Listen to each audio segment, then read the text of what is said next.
$1 million if you can heal these legs. Fair trade, huh?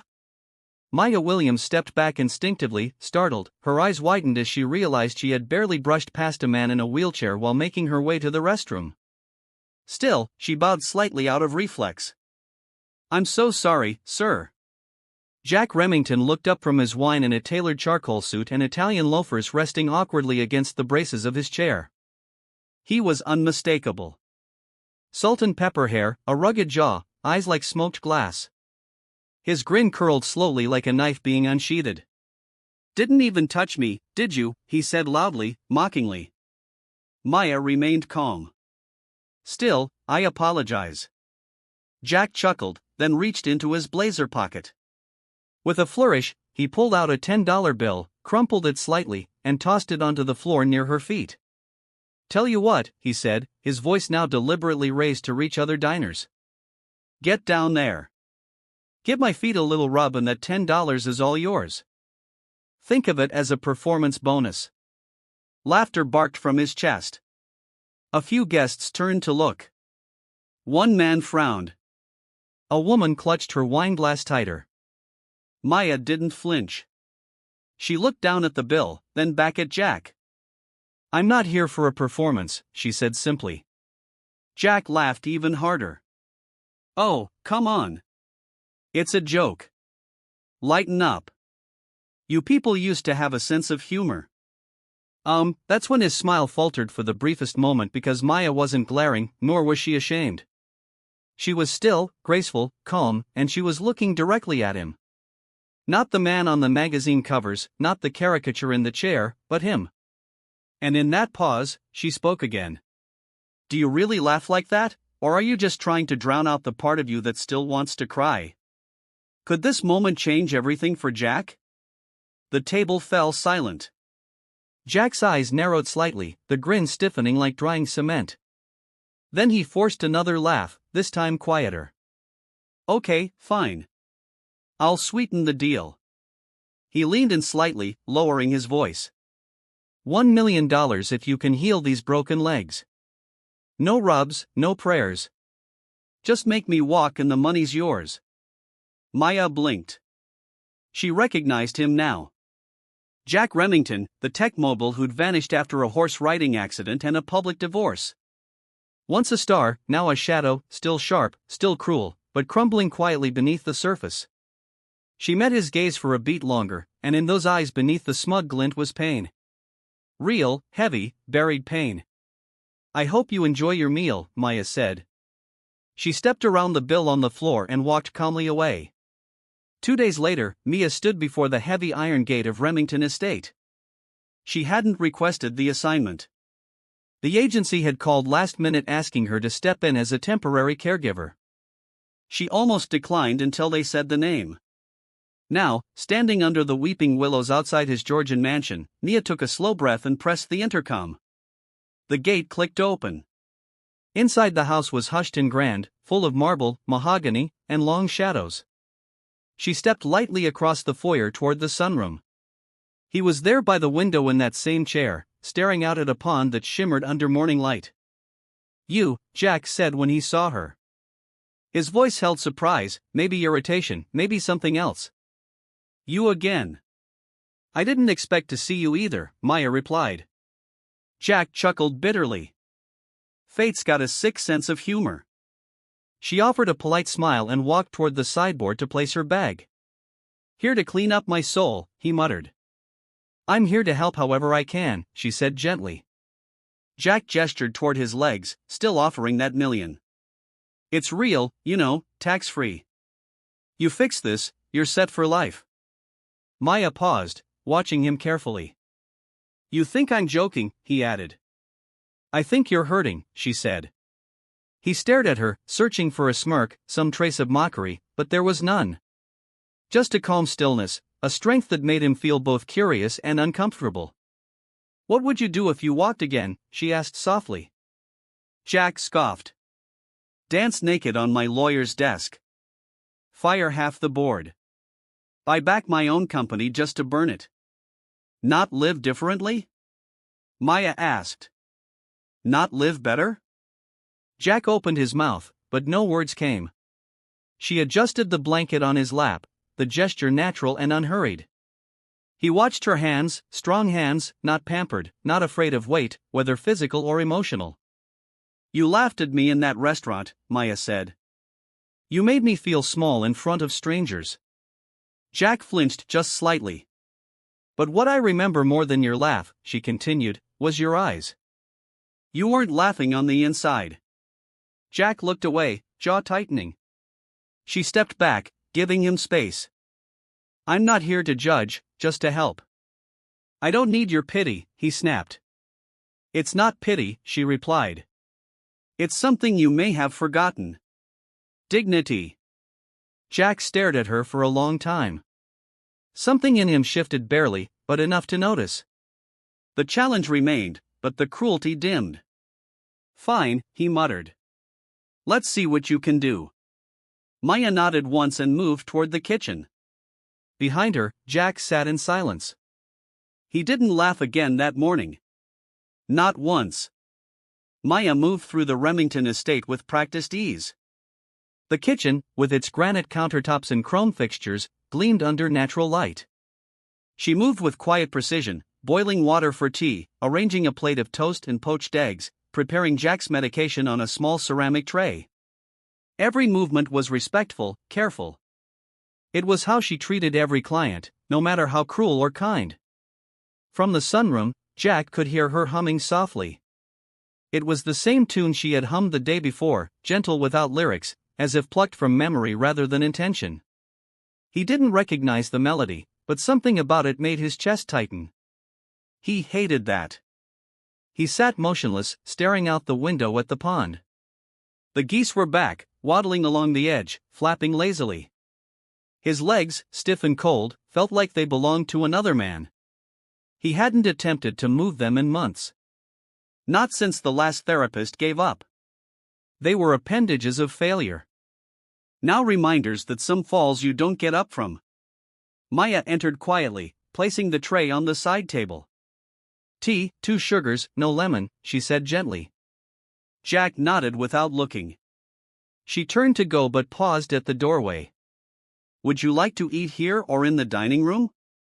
"Here's fine," he said, his voice low, absent. She nodded and stepped out. Jack watched the steam curl from the tea, rising like smoke from a fire long extinguished. He reached for the cup, his fingers shaky. It wasn't the tea he wanted. It was control. But his hand knocked the cup slightly, sending it wobbling, a bit of tea spilling onto the saucer. He cursed under his breath. Maya returned almost instantly, having heard the clatter. "Let me help," she said. "No," he snapped. "I can do it." Maya didn't move.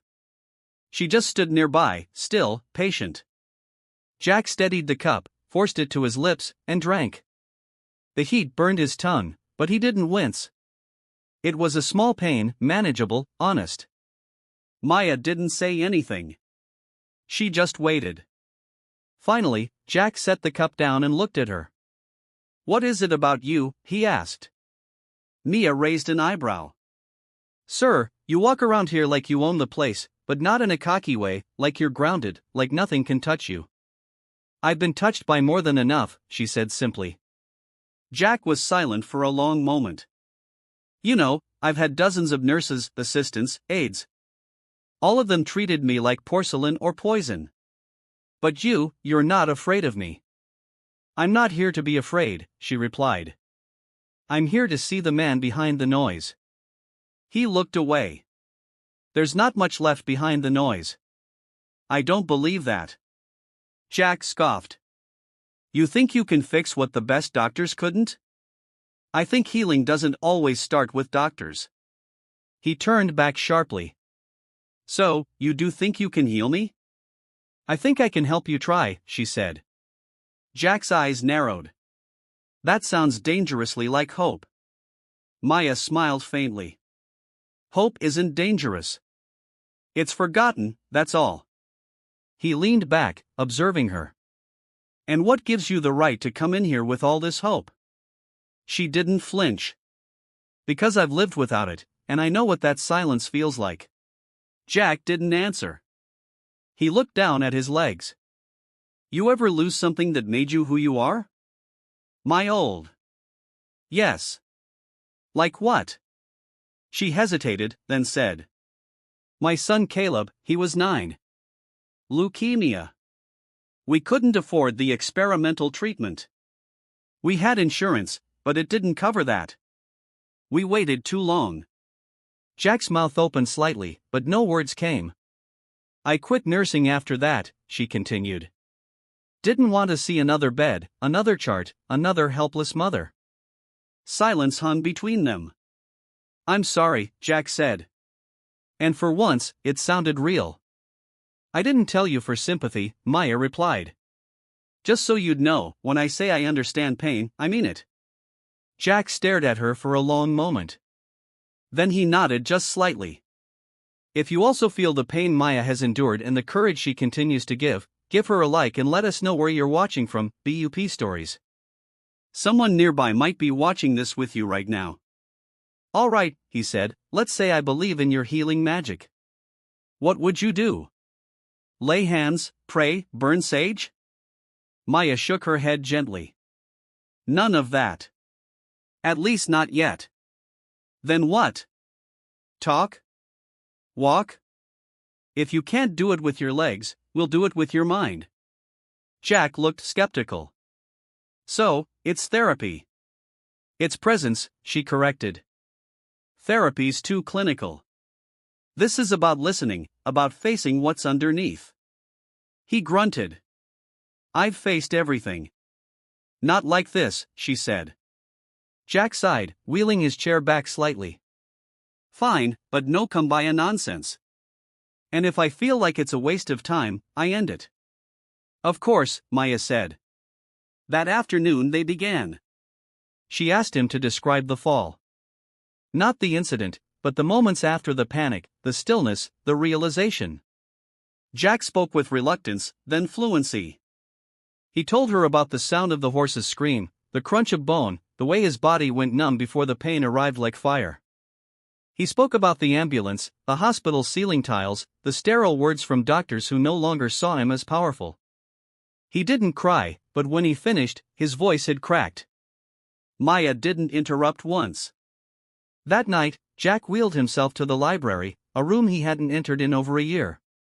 The books were dusty, the fireplace untouched. He scanned the titles, not really reading. He paused at one spine. The Art of Surrender. He pulled it out. Inside was a photo, faded and worn, of him and his ex-wife at a gala. Smiling, they looked invincible. He tossed it back onto the shelf. The next morning, Maya arrived early again. She brought him a different breakfast, grits, fried eggs, and toast with peach jam. "Thought you might appreciate a southern morning," she said. He frowned, but tried it. It tasted warm, not gourmet, not extravagant, but like something someone cared enough to cook. They spoke less that day, but they sat longer. Later, Jack asked, "Why do you do this?" Maya tilted her head. "This work, these people, me."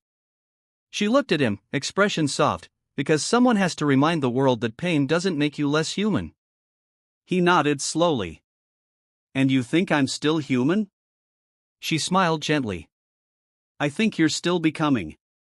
For the first time in years, Jack felt something stir in his chest. Not anger, not pride, not even hope, but breath. A long, slow human breath. And he didn't want to waste it. Could this breath be the start of a new Jack? 3 days had passed since Maya Williams first stepped through the gates of Remington Estate. 3 days of quiet mornings, tentative conversations, and a silence that seemed less like a void and more like a bridge waiting to be crossed. Jack Remington, once hailed as a titan of industry, now spent his mornings waiting for the sound of Mia's soft footsteps on the marble floors. He told himself it was for the routine, the structure she brought, the precision of her care. But deep down he knew it was something else, something he wasn't yet ready to name. That morning, Maya entered the sunroom holding a small wooden box. Truncated 45,167 characters, E to the terrace. Warm air scented with jasmine. They watched guests drift through the courtyard. Maya let her head rest on Jack's shoulder. "You did something real tonight."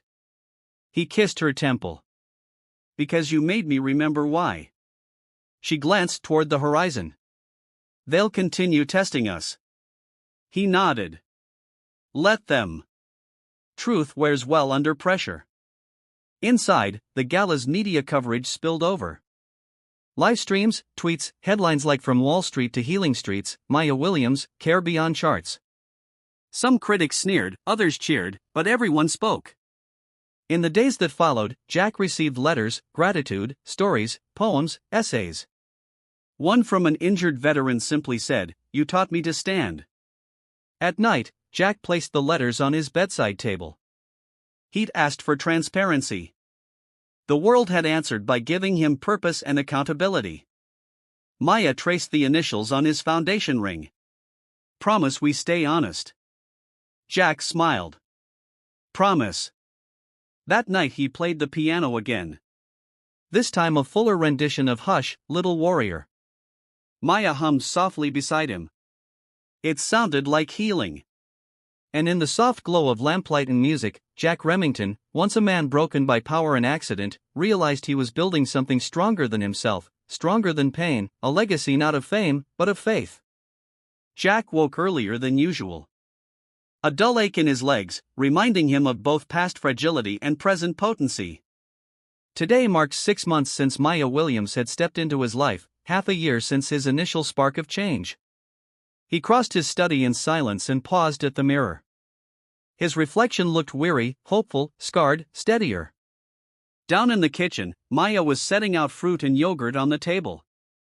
Cinnamon glazed almonds, fresh grapefruit, warm whole wheat toast. The aroma felt like ritual now. "Morning," he said softly. "Morning," she replied, her tone bright but calm. "Ready?"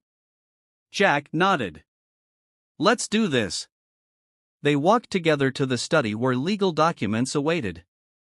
Jack had scheduled a mediated reconciliation meeting with former board members who'd once pushed him out entirely. Catherine Hole, the board president, and several executives would attend. Maya watched as Jack loomed at the head of the polished conference table. He placed his cane leaning discreetly nearby. He would stand this time. Catherine began with polite reserve. "Jack, we've seen the public interest, but we remain concerned about fiduciary responsibility." Her words were smooth as glass. Jack leaned forward. "Then here's the truth." He handed her a report, open, transparent, full of impact stories. "This foundation isn't a charity to say sorry. It's a vision to empower." When Catherine attempted to counter with numbers and charts, Jack countered with testimony.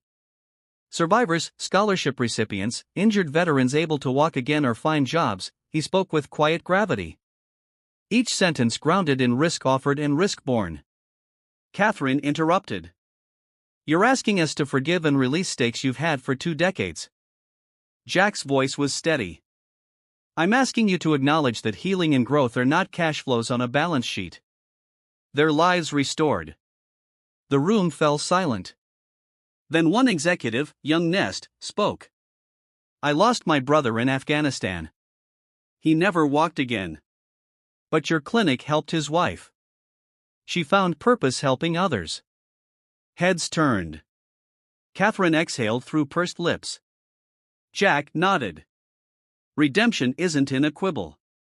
It's in making amends. After hours of negotiation, they reached an agreement. Jack would formally resign any corporate role within 30 days. Maya Williams would assume sole control over the foundation's mission, funds, and vision. The corporate entity would contribute an initial endowment, but no longer influence operations. Jack felt a hand on his shoulder. It was Maya. He didn't wobble. He didn't break. He nodded, eyes moist. Later, after everyone departed, Maya helped him wheel through the empty hall. No applause, no headlines, just 2 people abiding by truth. That evening, Jack returned to the piano room alone. The house was quiet. The estate lights dim. Butterflies of memory drifted through the corridors of mistakes, failures, lost time. He seated himself and opened the lid. Jaguar white keys gleamed. He played not the warrior lullaby, but an improvisation, discordant at first, then coherent, then hopeful. He let the melody unfold without expectation. It spoke forgiveness, loss, and courage. In the doorway stood Maya. That was beautiful. He looked up, heart pounding. It's all I have right now. That's enough, she said. He closed the piano and walked beside her into the foyer. Portraits of ancestors looked on. He paused before a dusty silver frame of a younger Jack, president of his company. The smile was proud but hollow. He inhaled slowly. I spent years chasing a reflection. Maya reached for his hand. Now you're building something real. Jack let that sink in. It carried weight in every breath. Days later, the foundation moved into its new Midtown Atlanta clinic. The grand opening was intimate: families, staff, mentors, local church leaders. Jack and Maya launched the first mobile unit, a refurbished van equipped with therapy supplies, staffed by volunteers and funded by local companies. There were tears when a veteran leaned on a walker, took a shaky step, then another. When a child drew a self-portrait, including the wheelchair that no longer needed wheels, when Maya hugged every mother who applied for a grant, not paperwork. After the ceremony, Jack and Maya stood outside as dusk settled. I never thought I'd see this, Jack breathed. Not after I hit bottom. She smiled. Healing isn't linear, Jack. It's messy. Then it becomes living. He turned to her. You taught me that. She reached up and kissed his cheek. You learned it. They stood at the clinic's threshold, lights shining behind them, a beacon in the neighborhood. A volunteer boy stepped forward. Shy. Mr. Remington, ma'am. Thank you. He smiled. Keep walking. The boy grinned and sprinted off. Jack felt tears in his eyes. Pride. Humility. Similar pride. That night, back at the estate, Jack phoned Cliff, his former partner. Cliff, he said, voice soft. We did what we planned. Cliff sounded surprised. You've actually done it. I couldn't have done it without Maya. Silence on the line. Then Cliff responded. You owe her more than you know. It's not debt. It's grace. Cliff hesitated. If you ever want to rebuild together, I'd listen. Jack considered. He looked at the framed art on the wall, old prototypes of his inventions, the patents, the wealth. And then at Maya's hands folded. Maybe next time, not for wealth, for something that lasts, he hung up. Something shifted. Later, Jack picked up the brass bell Maya had brought in Chapter 3. He held it in his palm. Ding, he said softly, ringing it once. Maya smiled. Still keeps time. He placed it on the shelf of the music room beside the piano. Then he introduced something new. A glass case filled with letters. Gratitude notes. I walk again because of you. I got my diploma. You saw me. They titled it The Remington Archive. Not of achievements, but stories. A monument of humanity. Jack stood beside Maya. In that quiet room of light, the walls no longer held accolades or illusions. They held faces, names, lives. He turned to her. We've not just healed bodies, we healed story. Maya nodded. And story heals us all. They stepped into silence broken only by the faint memory of hope resonating through piano keys, glass jars, and willing hearts. The journey was far from over. But for the first time, they were walking together, not to outrun the past, but to redeem what lies ahead. Step by trusting step. The first light of dawn filtered through the curtains, casting a warm glow over the reflecting pond. Jack Remington sat on the veranda, the cane leaning against the railing, gripping the river stone Maya had given him months ago. He stared at its smooth surface, feeling the weight of every decision that had led him here, the humiliation, the jest in the restaurant, the fall from a horse, the betrayal of his board, and the redemption born in the hands of a woman he barely knew when this began. A soft step beside him. Maya, carrying a tray of coffee and fresh strawberry scones. She set it down without a word and sat. Neither spoke. The morning was already full of meaning. Jack took a sip of coffee. 6 months, he said softly. Since you walked into my life, Maya smiled lightly. And 6 months since you dared to let yourself rise. He placed the stone in her hand. This belongs to you. She looked down, then met his eyes. No, she whispered. This belongs to both of us. It held in Caleb, and now it holds this. Jack nodded, swallowing something heavier than gratitude. Then let it remind us both to keep standing, even when we can't feel our feet. Inside the music room, sunlight danced over the archived letters in glass jars. Each note, a breath, a life changed. A battered veteran texting thanks. A single mother holding scholarship money. A young girl drawing her future unchanged by disability. Jack and Maya stood between the letters and the piano. Quiet partners in purpose.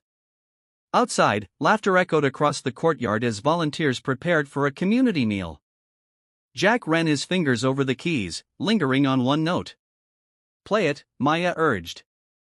He struck a chord, then another. A melody emerged, stronger, steadier, woven from trials and trust. Maya joined in humming softly. The song was not theirs alone. It belonged to every life touched, every hope rekindled. Every person who dared to bend before they learned to walk again. Later, the staff and volunteers gathered for lunch on long farmhouse tables beneath oak trees. Veteran and caregiver, student, and activist all pulled chairs together. Jack spoke quietly to the gathering. We didn't start this foundation to ask for applause. We started it so people can rise without asking. Dignity isn't earned, it's remembered. A veteran raised a glass to rising together. He echoed the toast.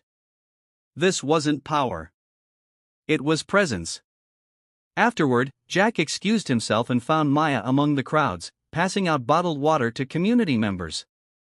He slipped up behind her, placing hands gently on her shoulders. You've built something that outlives me, he said.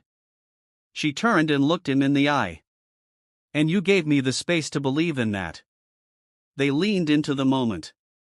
Two souls not seeking rescue, but rising in countless gentle actions. That evening, the estate was calm. House lights glowed from within. The pond shimmered under lamplight. Jack wheeled himself to the sunroom and paused, looking out. Behind him, Maya entered with a blanket. She draped it over his lap and sat on the floor beside him.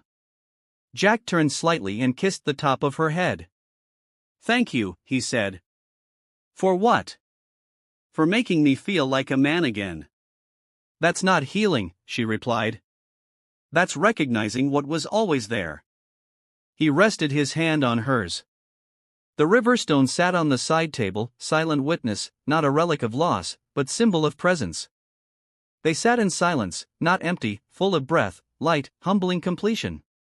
Jack's reflection wavered in the pond, but within he felt whole. In the still air he asked, do you think our story ends here? Maya exhaled.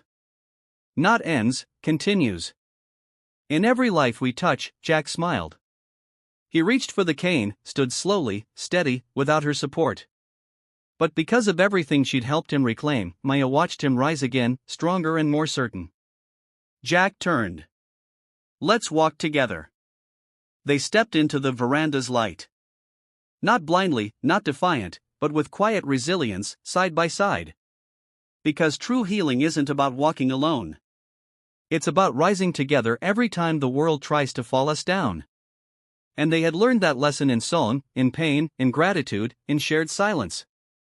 They stood not at an ending, but at a beginning where broken legs could inspire a foundation, where compassion could become legacy, and where dignity could rise again, not in triumph, but in trust. They walked forward step by trusting step.